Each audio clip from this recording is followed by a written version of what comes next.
Welcome back to the OPEX podcast. On today's episode, I had the pleasure in speaking with Mike Tuchscherer from Reactive Training Systems. On this episode, Mike and I discuss everything to do with fatigue. Guys, this was a great conversation with Mike. I know you'll love it. Stick around.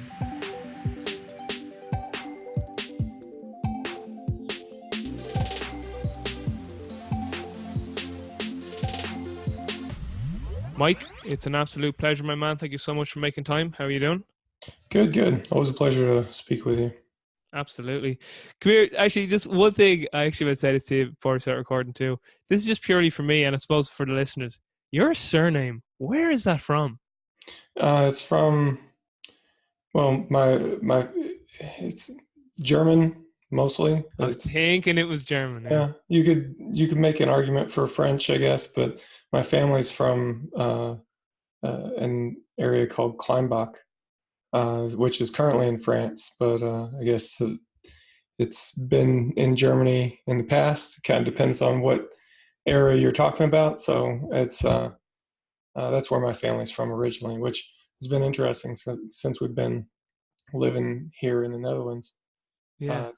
It's only about a 4-hour drive. So at some point we want to go over there and I guess have a look around. I don't know what we expect to find. I mean, it's like, okay, here it is. I guess that's it, but it would be cool to kind of see. And just even for the listeners, the pronunciation, like I say Tuchscherer, is that correct? Yeah. Yeah. I say Tuchscherer. Yeah. It's my uncles told me that's not we've Americanized it. That's gas. Yeah.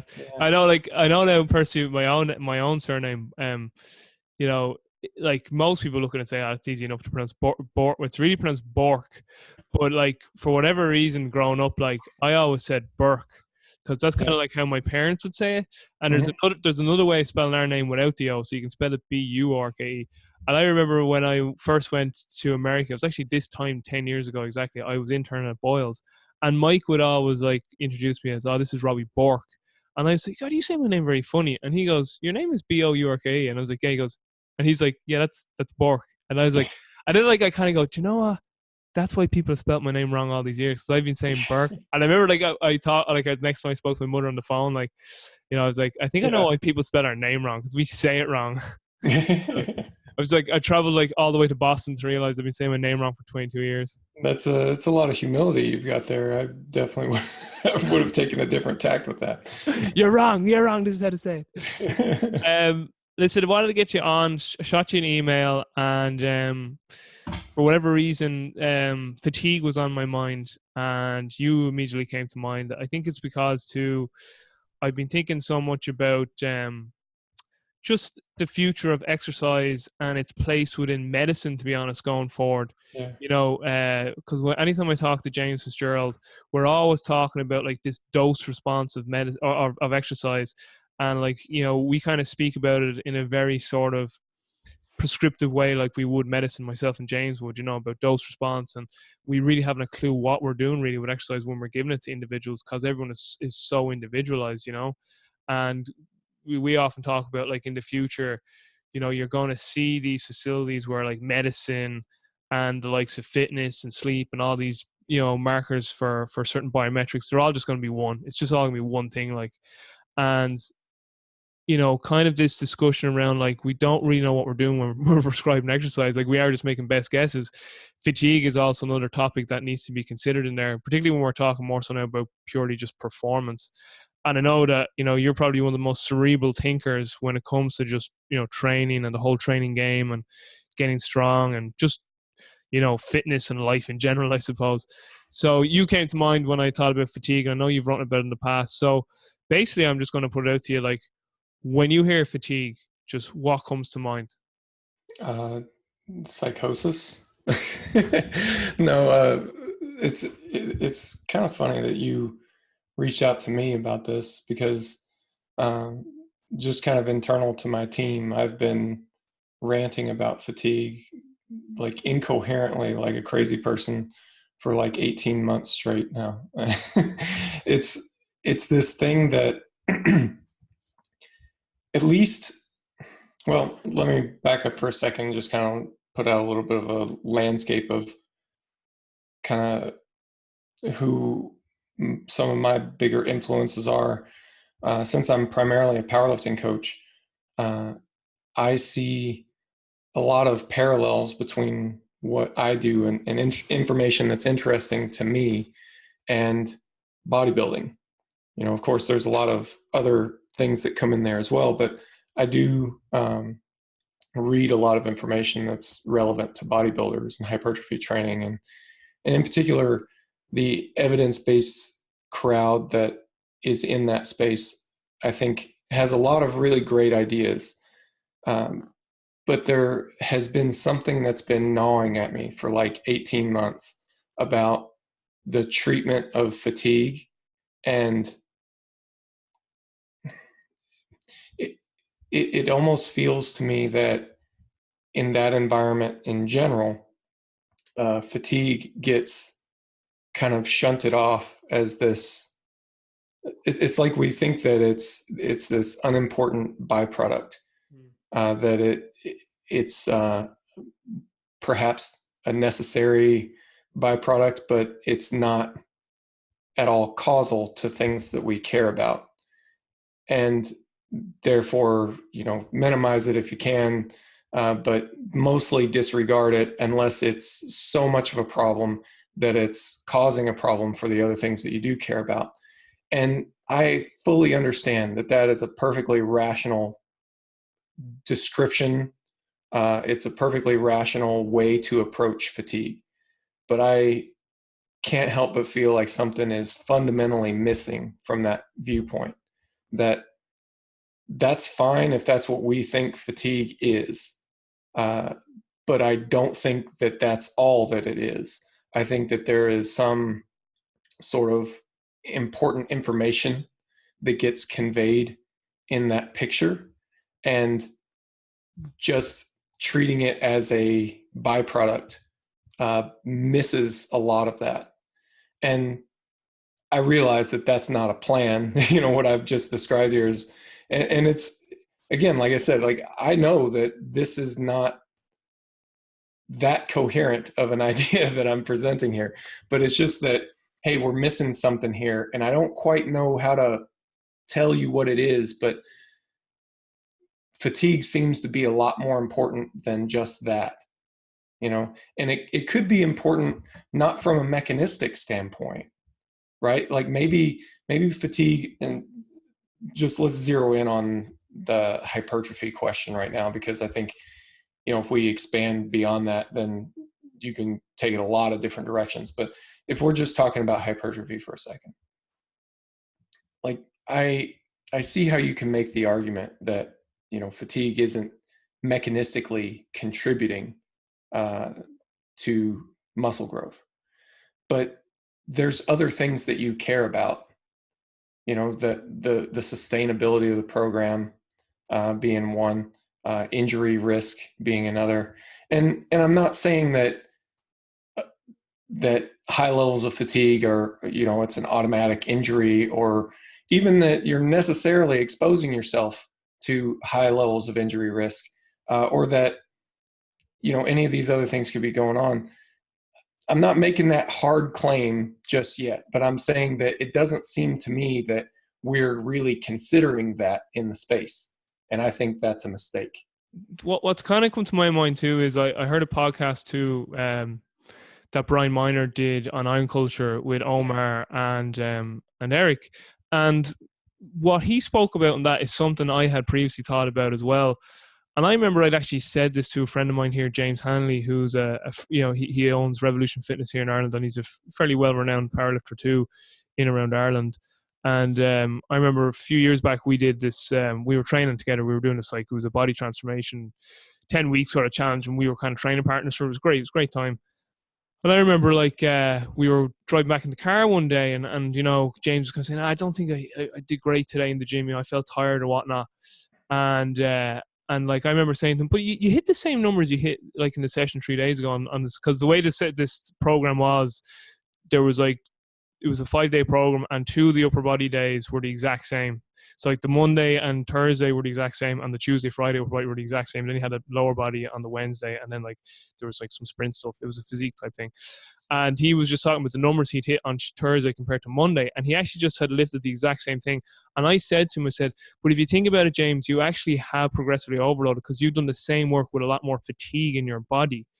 And so when Brian Miner started talking about, like, people think about progressive overload as I have to do more, as in there has to be more weight on the bar, or I did more work in a certain time, but they don't consider the fatigue. And his thing was like, if you really are progressively overloading, you probably should not be you shouldn't be able to do more because you should be accumulating fatigue. And it's just like, in my mind, it's like, oh, this brings like this whole thing into like this whole other like dimension now of this of discussion. And it made me think then about you, and like, you know, this is where the beauty of kind of RP is, because it is going to be subjective, you know what I mean, in terms of like how the body feels. And I think though the misconception people get in is that, oh, but your body's a lie, because I've gone in fatigued and I set PRs, and your thing is, yeah, fatigue won't indicate performance, but it doesn't mean how you feel isn't true.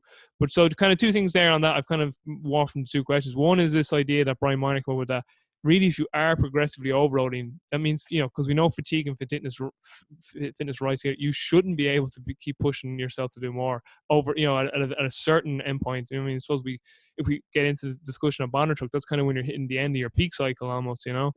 And then the other concept is that, you know, you can still perform well while you subjectively feel there's some fatigue there. So there's two sort of thoughts I have. I don't know where you want to take those. Yeah, I mean, definitely the performance and fatigue levels being decoupled is an important one. And that's another issue that I've got with not all, and maybe not even most, but the way that some coaches approach the issue of fatigue is, well, if it's not bad enough that it affects performance, then ignore it. And I think, wait, what? You know, I've worked with several athletes where it never affects performance until we get an injury, you know, and they are definitely fatigued before that. You know, they feel like crap, they're demotivated, they're sore all the time. They just can get it together and still perform a lift that's better than they did last week, you know, and until all of a sudden they can't lift anything, you know, and that's an unacceptable trade-off. So you can't be that, you know, heavy-handed with your treatment of it, I don't think. And then the other piece of it, as far as accumulating fatigue, I mean, I would agree with Brian. You know, for the most part, first of all, I've really enjoyed all my interactions with Brian. He's a really smart dude, and stuff like this is interesting, I think, because I think language is just a little bit too much of a blunt instrument to get at the precision of what we're trying to describe sometimes. Because I don't think there's really any disagreement between he and I on this at all. But I would just point out that from a sports performance perspective, I would expect an athlete's training performances to improve if I were to also expect their competition performances to improve. I would not expect them to lift the same weights in competition, even if it is, lift the same weights in training over and over, even if they are accumulating fatigue. And then once the fatigue dissipates, automatically they're way stronger.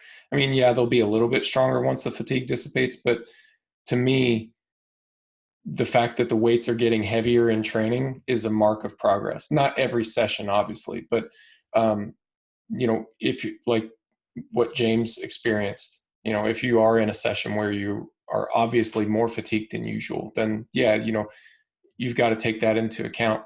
But if that was a common occurrence, you know, and that was just that way, you know, for weeks on end, I would start to wonder if the loading was appropriate or something like that. There has to be some sort of dissipation of that fatigue so that you can, you know, if the goal is powerlifting, I would say you have to be able to lift more weights in training so that you're prepared to lift more weights in the competition at some point, you know.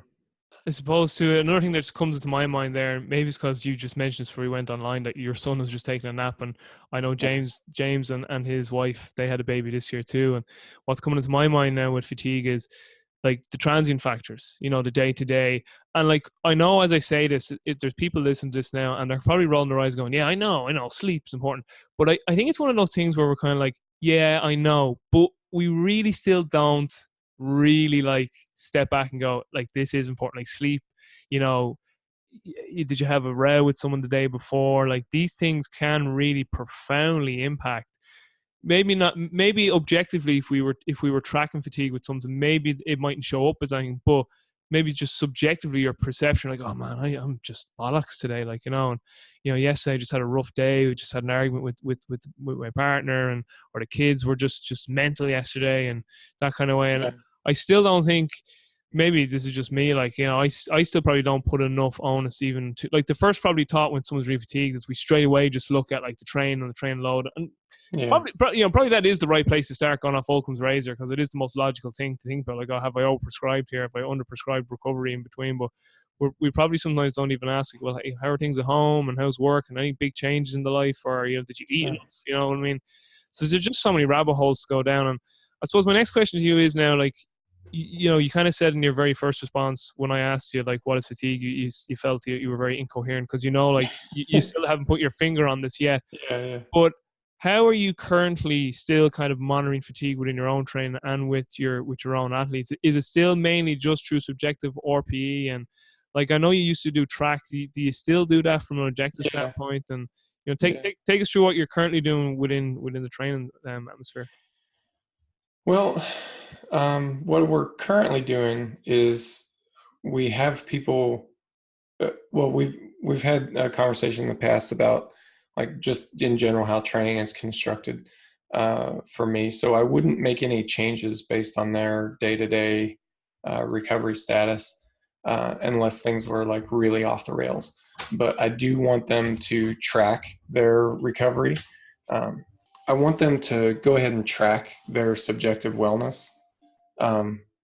And the reason that's helpful to me is that at the end of the development block, I can go back and look at that, look at all those track scores, and start to get an idea of, you know, did we overprescribe or underprescribe in a more, I suppose, like a more fine-grained sort of way.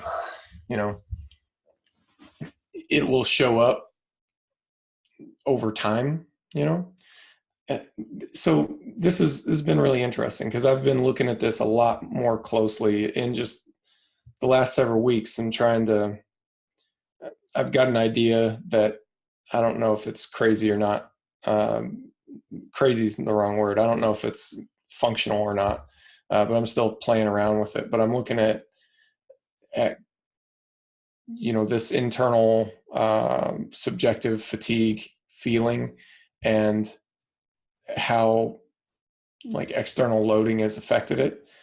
And on a short enough time frame, there's like no correlation at all, you know.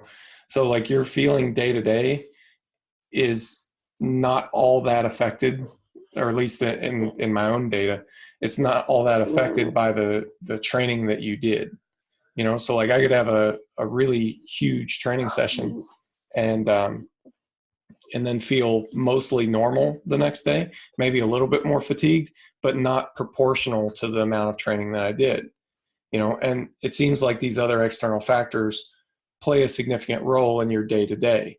However, if you start averaging this thing out over a longer time frame, then there is quite a bit of correlation.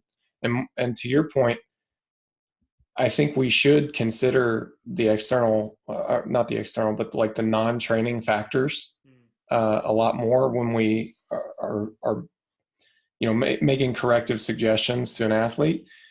But also training is probably the thing that we have the most control over. You know, I had this sort of experiment that I was running probably a year ago, and it turned out to be a total bust. But during the course of this experiment, I was really not sleeping much at all. I was working really late at night and trying to train when I could. It was a mess. And so I'm looking at my reports here, and the most logical thing is, well, sleep more, dummy. And I remember, like, just kind of my natural inclination was to keep looking. Like there must be some other answer. Like, yeah, sleep more, obviously, but I can't do that. So what else is there? It was just like almost, and it's not like I couldn't do any better as far as sleep. I probably could have if I had paid some attention to it and if it was a priority, right? But it was interesting to me how much resistance I had to the idea of, hey, fix your sleep, when it was so obviously bad, And I thought, man, how true would that be for an athlete who's, they're an athlete. They're not supposed to be that in tune with the whole training process. You know what I'm saying? I get you, definitely, for sure. I was speaking with Danny Lennon Yeah. about 3 weeks ago. We met up and we met up here in Dublin and we spent an afternoon together. And he was saying that at the European Powerlifting Conference in London this year, you presented on, was it the stress index? Yeah. So can you just touch in? Is that kind of similar to what you just discussed there now, or he was saying that you were kind of he mentioned that you were kind of playing around with this new thing called a stress index, and it was basically about trying to kind of more understand an individual's fatigue and during their training process. Is that similar to kind of what you just touched on there, or what is exactly the stress index that you're starting to incorporate? So this idea would build off of stress index pretty significantly. So stress index is an idea that we've been using for quite a few years now. Let's start with the idea of trying to quantify the difficulty or the recovery demand of any sort of training intervention. Volume is not it. You can do a high volume workout that's not that hard. You can do a low volume workout that's extremely hard. And I mean hard in terms of it takes a long time to recover. So there seems to be this decoupling between the recovery demand and the volume. Volume is obviously a component. Doing more volume oftentimes leads to more muscle damage and things like that, but it's not the only thing. I would say it's not even like the bulk of it. It's a major player for sure, but there's other major players as well. So what are they? And to me, it's not intensity, because at least intensity is probably in there, but it's probably not a major player, because intensity seems to be dependent on how we think of it. And my best example for that is kind of this notion in a lot of powerlifting circles that handling 90% weights is taxing beyond what, out of proportion to the increase in intensity. It's like 85%, oh yeah, that's fine, bang away every week. 90%, oh no, red line, you can only touch this now and then. And it seems like this idea has faded a lot, but if you look at common training practices, those have shifted a lot too. And really, I would say that idea of 90% being some sort of special loading was a lot more prominent before powerlifting's last infatuation with Bulgarian style training.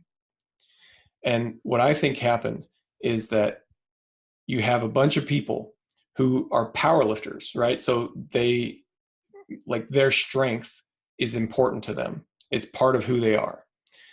And they go for months on end training at 85% and below. And then once a training cycle or something like that, they take a heavy single. They're handling 90% plus weights.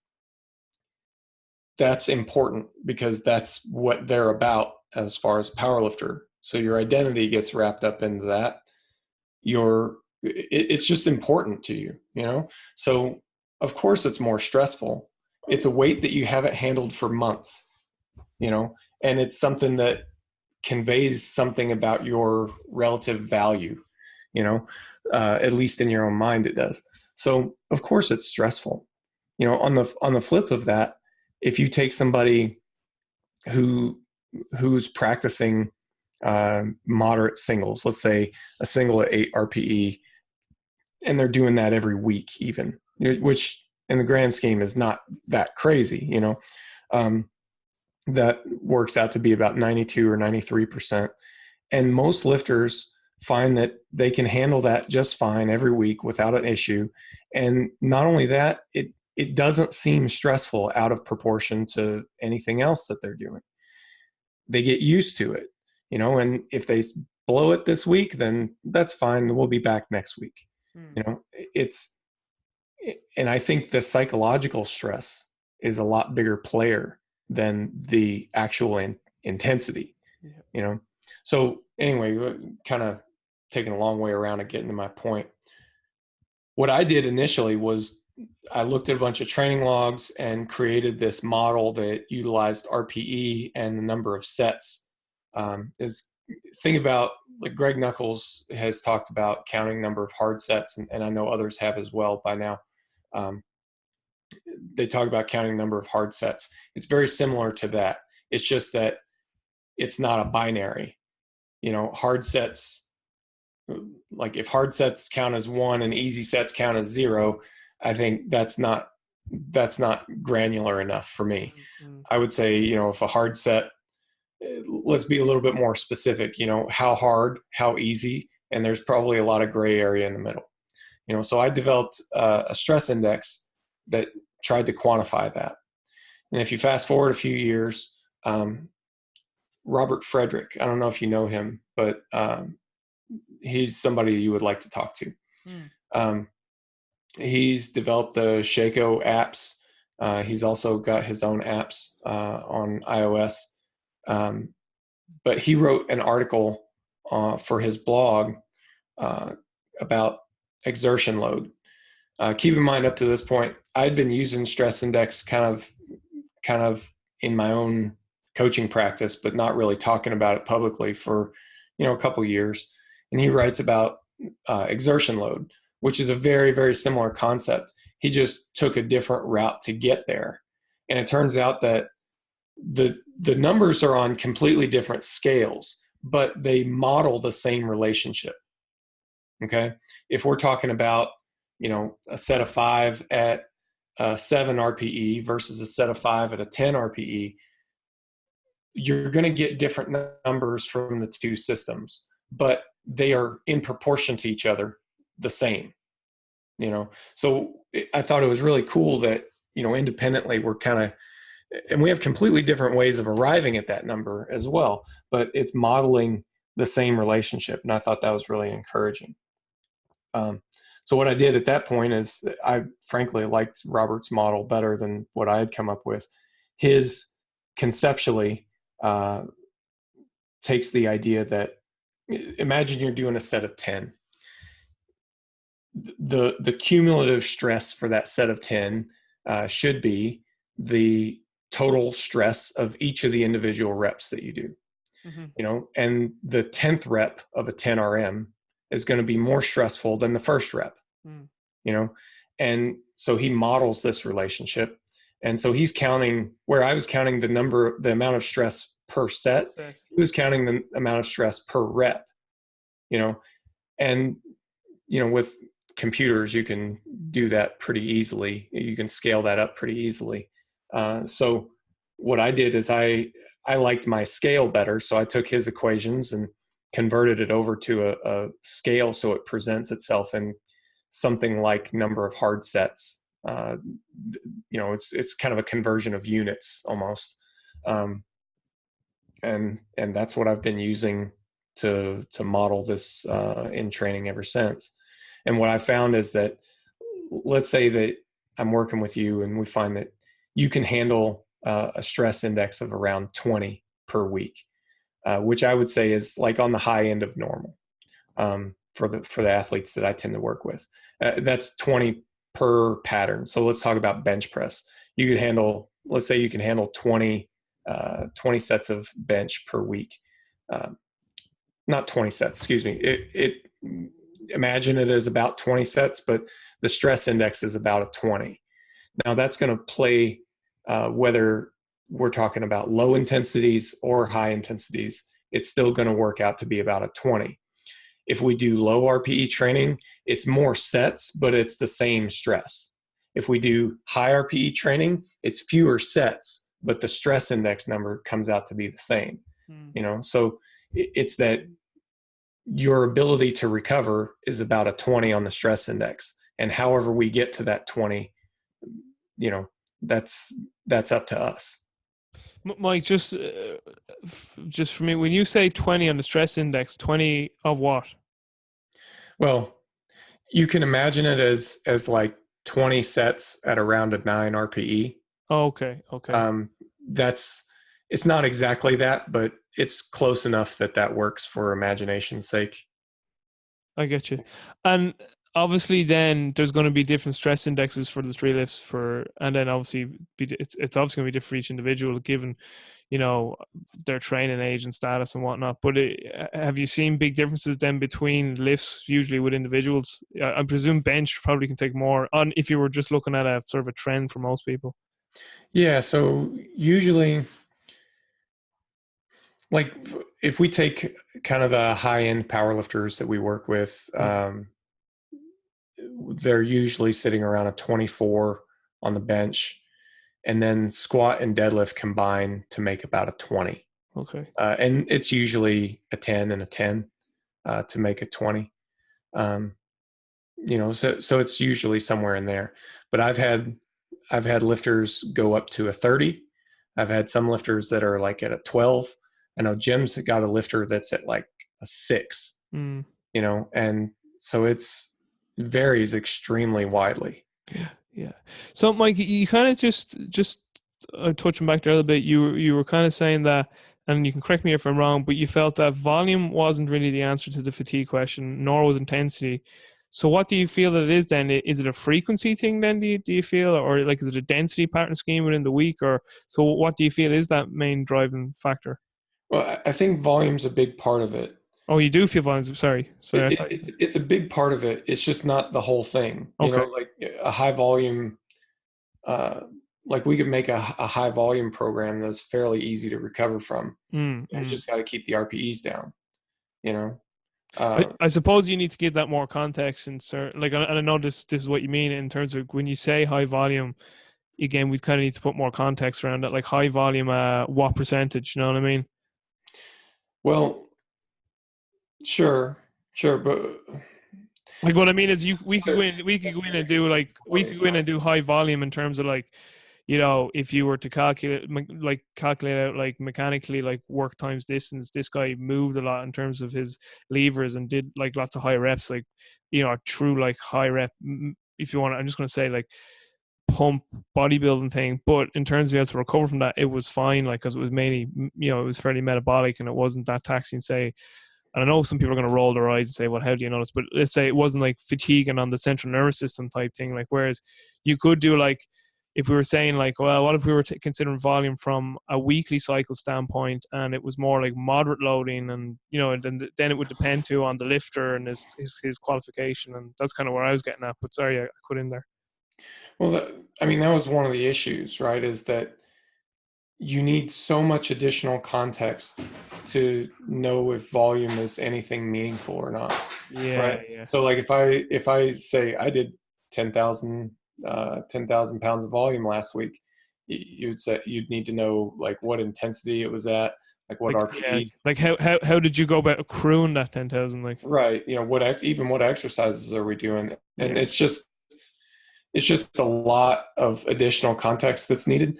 And to me, stress index gets more to the point, which is what I want to know is, how difficult is this going to be from a recovery standpoint? Just going back to, you were talking about, give me that gentleman's name again. Was it Robert Fredericks? Is that what his name was? Yeah. So he did a podcast with him as well. I'll definitely link that then. I'll give that a listen and link it. You were saying he went by rep, whereas you were doing by set. So just explain that a little bit more to me. Like, how exactly was he calculating it out through a rep? So was he kind of like looking at, like, if you're doing a set of 10, the first, say, half of that set isn't really that stressful, whereas like the second half, it would be much more stressful if you were putting it that way, or the 10 versus the first, like. Sure. Well, if you look at if you look at bar speed, say Okay. for a set of 10, you see kind of this exponential decay in rep velocity. Mm. Rep 1 and 2 are very close to each other from a velocity standpoint, but rep 9 and 10 are quite a bit different. The reps are pretty constant velocity until you get to about 7, and then they drop off quickly, right? Yeah. So he takes that relationship, that exponential decay of velocity as fatigue sets in, and makes the assumption that the additional fatigue for each rep should mirror that decay in velocity. So that's how he goes about modeling, modeling that relationship. Mm. And it's interesting. So if you're doing low rep sets, you tend to see that you don't really see much of that exponential decay. It's Yeah. only on the higher rep sets that you do. So with the way his equation works is that shows up in the equations too. So like the first and the second rep of a set of 10 are just not all that stressful, Yeah. but the first rep of a heavy triple, it is still significantly stressful. Mm. Mm. So just something like this is still on the topic of fatigue, but it's something I just want to get your thoughts on too. Is again kind of going back to this idea of progressive overload and sort of subjective feelings of fatigue, and this idea of like what is overloading to the system on one particular training day can be very different to what's needed to be an overload to the system on another training day. And again, this goes back to, just the amount of fatigue most likely that's in the system at any given time. And again, kind of going back to that podcast that Brian Miner did with Eric and Omar, it just kind of reunited these thoughts in my head that, throughout a training cycle, and kind of Brian touched on this, he's like, again, like I think a lot of us think very linearly that, oh, if I don't see an objective overload, from this session to last, or from last week's session to this week's session. So being again, there was more load in the bar, or I did an extra set, or maybe I took 30 seconds off the rest interval to get more of a density type overload, instead of realizing again that, I'm actually technically from an objective measurement standpoint, if we accumulated the sets and rest and volumes away, I actually did hit the exact same numbers exactly that last week. And therefore you could be like, I'm not progressively overloading. But again, you could be, because there's more fatigue in the system. And I guess the only way to really know is, again, going back to maybe like this Bondarchuk model that you appreciate and have tried to implement, it's more so a trend. It's more, and this is kind of like a general sort of universal principle thing that's come to my mind about training, is that it's more trends we want to be more concerned about than sort of more like these acute transient sort of outcomes within the training process. So like as long as like, from competition to competition, things are improving, you're setting PRs or you are lifting a bit more every time. And then we can see certain trends within your train that, yeah, there's times in your train, look, every time in your train cycles between like weeks, whatever, 3, 4, 5, 6, you never really make much overload in terms of extra load in the bar or volume. It's okay. This is kind of like your sort of type, if you will, like, that Bondarchuk has the A, B's and C's or whatever. But like, again, it's more so that we're tracking trends and that we're not getting so locked into like this kind of linear overload thinking, and again have more appreciation for fatigue. So not really a question, but just a thought I had, and if that made any sense, what would your thoughts be on that? I mean, it's an intoxicating question, though, isn't it? Like, if we think that it's kind of a reductionist question a little bit, and I don't mean that as any sort of negative thing. No. If there's an ideal, any ideal training period, then there must be some ideal subcomponent of that period. So what would the ideal training session be? And how would you? We know that life happens and all that stuff, and that affects training. Should we do anything about it? Well, it seems like the common position at this point, which I would agree with, is that in a lot of cases, no, it's okay to train in a suboptimal, non-perfect state. But at some point, yeah, you should take some sort of corrective action. So at what point is that? And how do you figure that out? Like that's a really interesting question. Like that goes back to the whole auto regulation of training load. And I don't know. I mean, that's something I think that's where this whole question goes. Yeah, like I'd see what's a bit of a, and like, you know, just the kind of phrase that goes into my mind here is this is the part of it that's a bit of a mind fuck, to be honest, Yeah. is that it's like, how do we know that what I did today was enough of an overload stimulus that it's getting me to my end goal here, which is to, like, just to make this as simple for the conversation, is to set a new PR in my next competition. Do you see what I'm saying? Like, Yeah. and like, you know, because again of this fatigue in the body. One thing, sorry, and this is actually one thing I did want to ask, and this could be the last question. It's kind of like the last formal question I had in my mind I want to ask today, because I remember when you were writing my programs. By the way, that was the strongest I ever was. Did 2.5 body weight deadlift and squatted twice a body weight, which is good for a 6'2" lanky Irish guy.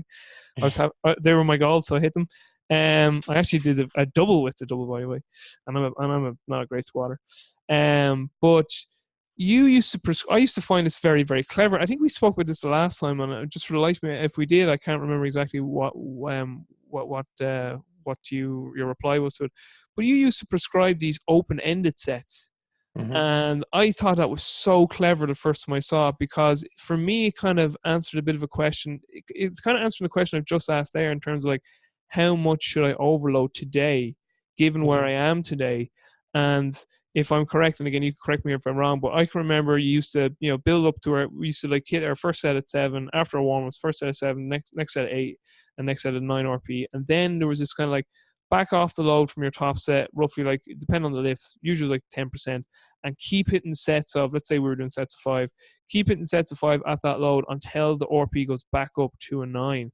And I just thought that was so clever, because there was one day, like, I think I hit like up to like 6 or 7 back off sets. I felt great, felt like a champ.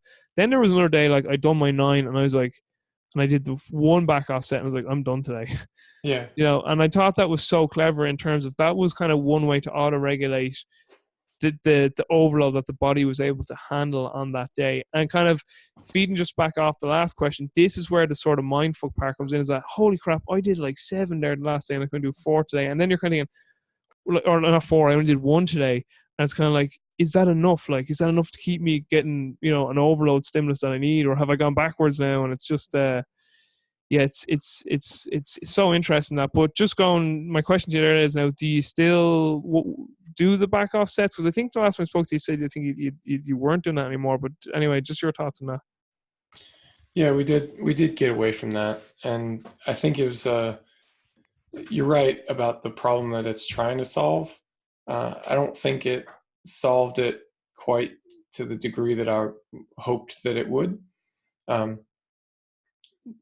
so what we've been doing more recently is just prescribing straight, like a fixed number of sets. You know, like there's no open-ended quality to it at this point, and we're monitoring more long-term response. Okay. And because I think you end up with kind of an overfit problem, you know, where you get hyper reactive to the your ability for that day.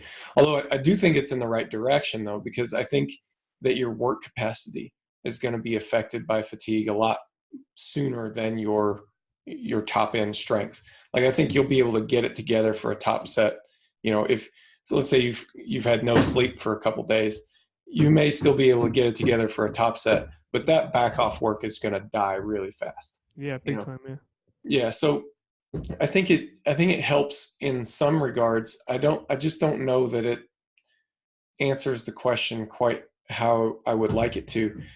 And yeah, I suppose that's kind of what I'm messing around with now is trying to figure out how would I go about bringing some of that open-ended stuff back, but in a way that I was more confident in. Because that's another problem that you mentioned, is that, you know, how do I know that this is a sufficient workload?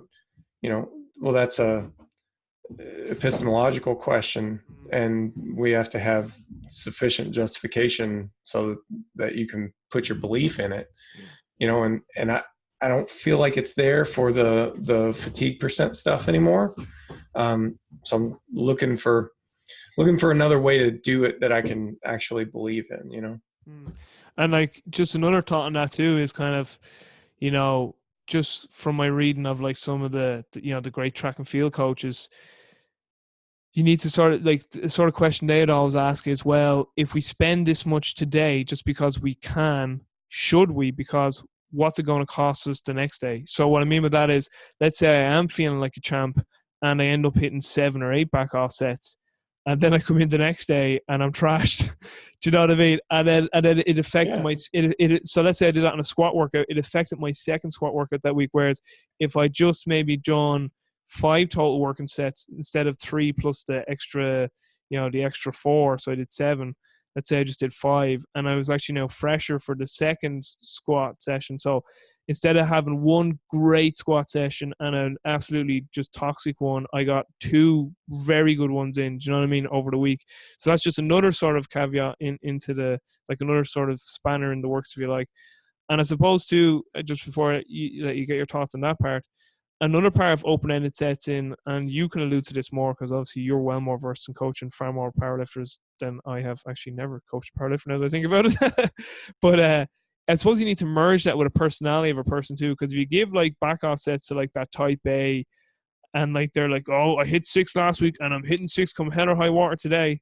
Yeah, I mean that's one of the big challenges with it, right? And you're right, that whatever method you've got has to, in some way, has to acknowledge that future training needs to happen too.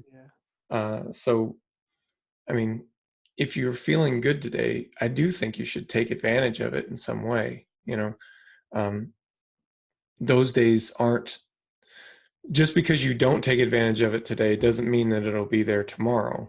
Yeah. You know, so you should take advantage of it somehow, but you shouldn't take that too far. So finding, and it always comes back to this gradient problem of finding this appropriate middle ground, of taking advantage of it some, but maybe, I mean, to use a fatigue percent example, maybe we cap the sets at some point. We say, hey, no more than 5 back off sets. So if you're still going strong at 5, then that's enough. So we don't totally wreck you. Or whatever an appropriate set cap would be, but then allow the lifter some autonomy in the middle. But I mean, I would like to think that we could do a bit better than that as well. Like what about, kind of the minimum that you described in that system is 4 working sets, and there are some times where that's maybe too many. So is there a way to push it even lower? Is there a way that you can maybe get at some idea of this information before you even get to the gym? Just it's on my mind right now, and again, just get your thoughts on it. Why not use bar velocity then all the time? I do. Oh, but I mean, like, but do you think that could be an answer to it? Well, I mean, I don't think that bar velocity is all that different from RPE. I think it gives you a little more granular picture, but I don't think it's that much more reliable than an individual who's experienced at using RPE. Of course, if you're not experienced, then yeah, obviously. But there is such a thing as measurement error. And despite the fact that all these devices carry it out to 2 decimal places, does not mean that it actually has the precision to record consistently to 2 decimal places. So I think there's a little bit of deception that can go on. And then another thing that we tend not to consider when we're talking about bar velocity, and to some extent RPE, is that there's significant variance in a lifter's technique, especially a less experienced lifter. And that will show up in terms of bar velocity. It'll show up in RPE too, right? But I think bar velocity is a great tool, but one of the drawbacks that we don't consider enough is that it can give us kind of a false sense of certainty. Mm. It can make us feel like, yeah, for sure, this was a bat. I need to add weight, or I'm having an off day. I need to back the weight off. When, it could be a little bit of measurement error. Maybe you place the device too far in front or too far in back, or you walk the squat out a little bit further or a little bit less far. You got a little bit out of the groove, which I will happily tell people that that's important information that needs to be kind of considered in the whole picture. But anyway, the way that I use it currently is as kind of a more granular version of RPE. Yeah. And just be aware that there are some limitations to go along with it, but I don't think it gives us any sort of capability that is not inherently there already. Another thing too to consider is, if you are going to use it, you kind of just brought this to my mind there, is like, again, it goes back to this idea that you're going to need to get, a trend on nearly each individual, because, how each individual obviously execute lifts is so independent to, again, their makeup, their levers. Like, some lifters are very fast lifters, some lifters are kind of slow and grindy, so they need to get a database of what is their sort of typical bar speed on their lifts as well, and also too that their bar speeds probably would change over the qualification of their career too. What was their standard bar velocity on a lift, maybe, at years 2 and 3 of their career could be very different to years 4 and 4 to 6 versus 8 to 9 or whatever. So again, you'd need to collect data and individualize that data to the person too. Yeah, definitely. There has to be an individualization process with that, just like there would have to be kind of a learning process if you were implementing RPE.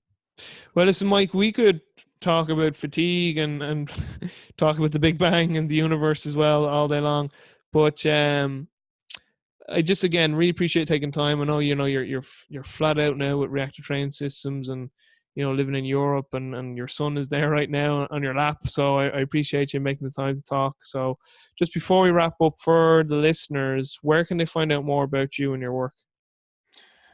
Pretty much anywhere you can find reactive training systems. We're most active on Instagram and YouTube these days. We're also getting ready to teach a class. We teach an online class called RTS Classroom. We really didn't talk about programming structure or anything like that today, but we have in the past. So this class that'll be linked up. And listen, we can get you back on, and because me and you could talk programming for a long time too. Yeah, I mean, I'd love to nerd out over that stuff, but no problem for me either, because like I said, this is a topic that's been driving me nuts for a long time. So I'm happy to share my psychosis with someone else for a little bit. If it's okay with you, you have that great YouTube video that talks about your bottom-up approach. I'll link that. So for the listeners, that'll be in the show notes, and it's phenomenal. Just gives you Mike's thoughts on programming.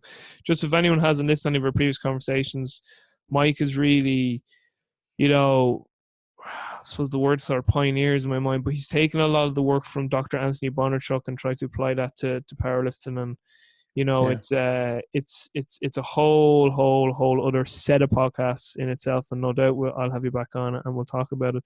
Just finally, on this fatigue aspect too, like, I'm just thinking to myself, and interested to hear your thoughts too. Like, we've just spoke about fatigue when it comes to just 3 lifts, and then I'm just thinking about, like, when you got, like, a team sport athlete, like someone who plays in the NFL, or or even like the